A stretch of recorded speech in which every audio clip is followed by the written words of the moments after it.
আবারও এক রহস্যজনক মৃতদেহ উদ্ধারকে কেন্দ্র করে এলাকায় চাঞ্চল্য। ঘটনার বিবরণে জানা যায়, শেখেরকোট দীনদয়াল চমুন এলাকায় শঙ্কর দেবনাথ শুক্রবার বিকেলে ফুলতলি বাজারে ওনার নিজের দোকানে আসার কথা বলে বাড়ি থেকে বের হয়, কিন্তু শনিবার সকালে ফুলতলি গ্রাম পঞ্চায়েতের পেছনে শঙ্কর দেবনাথের মৃতদেহ দেখতে পায় ফুলতলি বাজারের আশপাশের লোকজনেরা।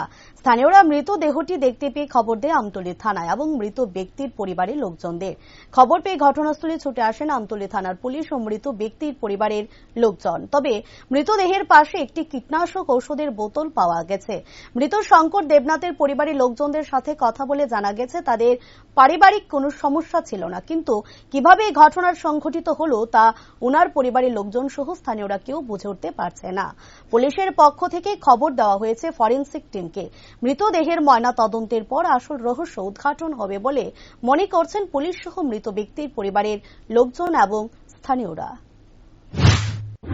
বিকালবেলা 3টার সময় বাড়ি থেকে আইসে দোকানে দোকান খুলছে, বাজারে অনেকে দেখছে দোকানে আইসে, অনেকে কথাবার্তা কইছে।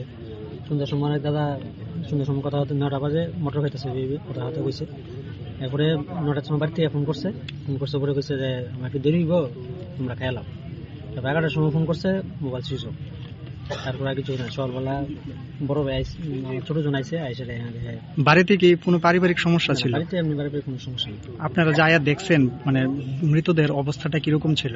তো এখন যে ব্যবস্থা এরকম বিপরে দিচ্ছে, মানে স্বাভাবিক নাকি কিছু একটা বমি করছে, যে গলার মধ্যে একটু আছে। আপনারা কি মনে করেন নাকি আত্মহত্যা না কেউ খুন টুন করছে? এমন কিছু এমন তো কিছু শরীরে কোনো স্পট নাই, কিছু একটা খাইছে যে এটা মধ্যে লাগিয়ে রেখেছে, এরকম বোঝা যাইতেছে। তাহলে কিসের দোকান আছিল? এখানে হার্ডওয়ারের দোকান, স্যানিটারি। নাম কি?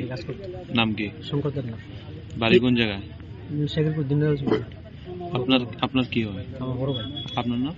দীপঙ্কর দেবনাথ। আপনার কি মনে হয় মানে কিছু